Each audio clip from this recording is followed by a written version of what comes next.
आज़ादी के 76 साल और हमारे देश विभाजन को भी 76 साल हो गए हैं। आज़ादी के साथ देश विभाजन को याद करना इसलिए भी जरूरी है क्योंकि उससे देश की बुनियाद हिल गई थी। इंफ्रास्ट्रक्चर का हर गणित बिखर गया था। रेल का तो 40% हिस्सा पाकिस्तान चला गया था। विकास के लिए इंफ्रास्ट्रक्चर मजबूत होना पहली शर्त है, लेकिन आज़ादी के समय इंफ्रास्ट्रक्चर के हर पैमाने पर भारत काफी पीछे था। आज़ादी के बाद भारत ने इस ओर ध्यान दिया, जिसका परिणाम है कि आज हम दुनिया के ऊंचे देशों में स्थान रखते हैं। ये सब हमारे देश की नई तकनीकों, योजनाओं, इंफ्रास्ट्रक्चर और मैन्युफैक्चरिंग के क्षेत्र में वृद्धि के कारण हुआ है। तो आज हम इस वीडियो में मैन्युफैक्चरिंग के बारे में जानेंगे कि किस तरह मैन्युफैक्चरिंग हमारे देश की अर्थव्यवस्था में सहायक है। तो आइए समझते हैं इसे चैप्टर वाइज। लेकिन वीडियो शुरू करने से पहले अगर अभी तक आपने अपने इस चैनल को सब्सक्राइब नहीं किया है तो सब्सक्राइब जरूर करें और वीडियो को अंत तक जरूर देखें।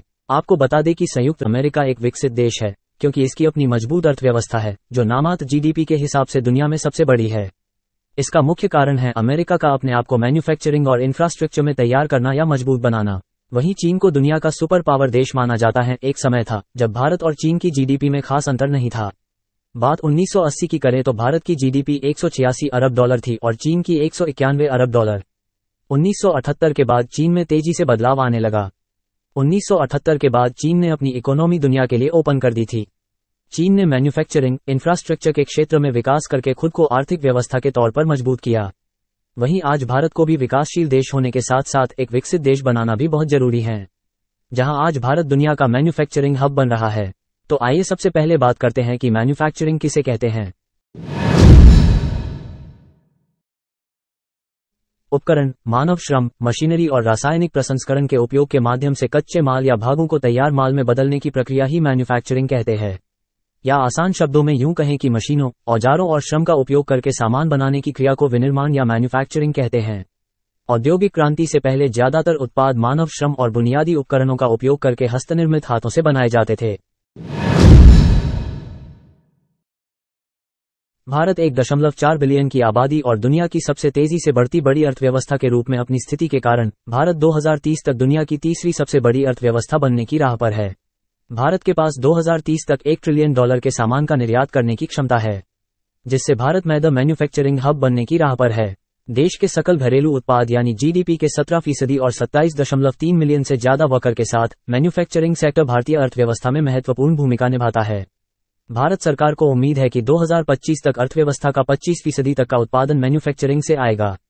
अब वो कैसे आए जानते हैं। जब देश की तरक्की की बात आती है तो ऑटोमोटिव, इंजीनियरिंग, रसायन, फार्मास्यूटिकल्स जैसे तमाम सेक्टर में ग्रोथ होना जरूरी है।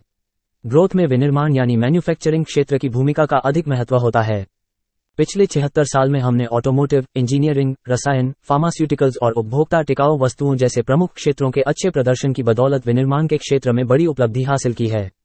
दुनिया की स्थिति और हाल ही में भारत के पक्ष में आए कई आंकड़ों के आधार पर यह स्पष्ट है कि भारत भविष्य में विनिर्माण का आधार बनेगा। किसी भी देश में विनिर्माण तब बढ़ता है या मजबूत होता है जब वहां की सरकार विनिर्माण के लिए अनुकूल परिस्थितियां बनाए।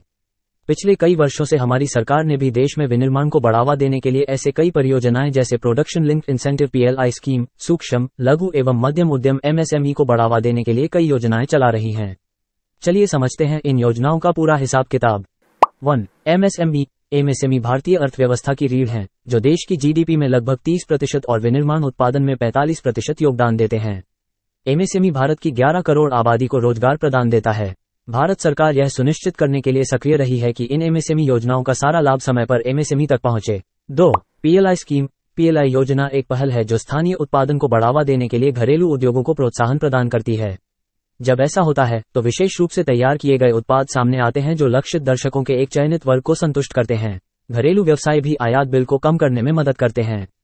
PLI योजना के अनुसार सरकार ने घरेलू कंपनियों और प्रतिष्ठानों को उत्पादन बढ़ाने के लिए विनिर्माण इकाइयां स्थापित करने या विस्तार करने के लिए प्रोत्साहित किया, जिसके लिए सरकार वृद्धिशील बिक्री पर प्रोत्साहन प्रदान करती है। हालिया मीडिया रिपोर्ट के मुताबिक चालू वित्त वर्ष 2023 से 24 में कंपनियों को PLI योजना के तहत प्रोत्साहन के रूप में 13,000 करोड़ रुपए मिल सकते हैं। इस साल मार्च तक PLI योजना के तहत 2,900 करोड़ रुपए के इंसेंटिव का भुगतान किया है। इसमें इलेक्ट्रॉनिक्स, दूरसंचार, फार्मास्यूटिकल्स और खाद्य प्रसंस्करण जैसे क्षेत्र अच्छा प्रदर्शन कर रहे हैं। 3. विनिर्माण का पावरहाउस। विनिर्माण का पावरहाउस बनने के लिए हम तेजी से अपने फ्यूचर रेडी इंफ्रास्ट्रक्चर पर फोकस कर रहे हैं। इसके अलावा हम यह अच्छी तरह से जानते हैं कि आने वाला जमाना तकनीक पर आधारित है, इसलिए हमारे देश ने हाईटेक सेमीकंडक्टर्स के देश में ही बनाने का निश्चय किया है। टेक जॉइंट एप्पल, सैमसंग जैसी बड़ी कंपनियां अब धीरे धीरे हमारे देश में ही अपने प्रोडक्ट बना रही है। ये तो आप समझ ही गए होंगे कि किस तरह मैन्युफैक्चरिंग देश के आर्थिक विकास का एक अहम हिस्सा बन गया है। लेकिन सवाल ये भी है कि दुनिया भारत को मैन्युफैक्चरिंग हब के रूप में देखना चाहती है, क्योंकि कोरोना महामारी के दौर में चीन ने छोटी बड़ी जरूरी चीजों की आपूर्ति एकदम ठप कर दी थी। फार्मा अपी से लेकर इलेक्ट्रॉनिक आइटम्स और कंज्यूमर ड्यूरेबल्स के लिए पूरी दुनिया जूझ रही थी।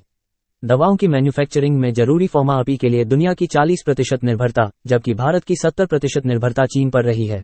सेमीकंडक्टर की बात करें तो इसमें ताइवान पर 60% से ज्यादा निर्भरता है। कोरोना काल में इसकी किल्लत के चलते ऑटो सेक्टर को भारी मार झेलनी पड़ी। महीनों तक गाड़ियां प्लांट में खड़ी रहीं और ग्राहकों को वाहनों की ज्यादा कीमत चुकाने के बावजूद डिलीवरी के लिए लंबा इंतजार करना पड़ा। कोरोना महामारी का सबक है कि हमें दूसरे देशों पर निर्भर नहीं रहना चाहिए कि वे हमें जरूरी चीजें दें। लिहाजा दुनिया चाहती है कि भारत मैन्युफैक्चरिंग हब बने।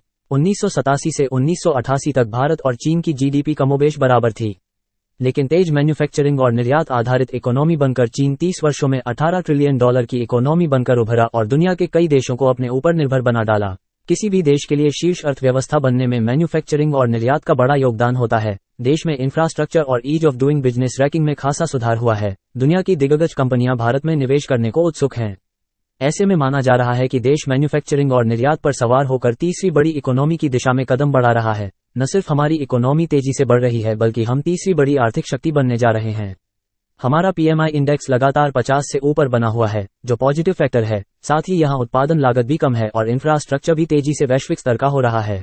तो दोस्तों, मैन्युफैक्चरिंग पर यह वीडियो आपको कैसी लगी और क्या हमारा देश तरक्की की राह पर है, इस पर अपनी राय हमें कमेंट बॉक्स में जरूर बताएं। साथ ही वीडियो पसंद आई हो तो इसे लाइक करें, वीडियो को ज्यादा से ज्यादा अपने दोस्त रिश्तेदारों के साथ जरूर शेयर करें और अभी तक आपने अपने इस चैनल को सब्सक्राइब नहीं किया है तो सब्सक्राइब जरूर करें।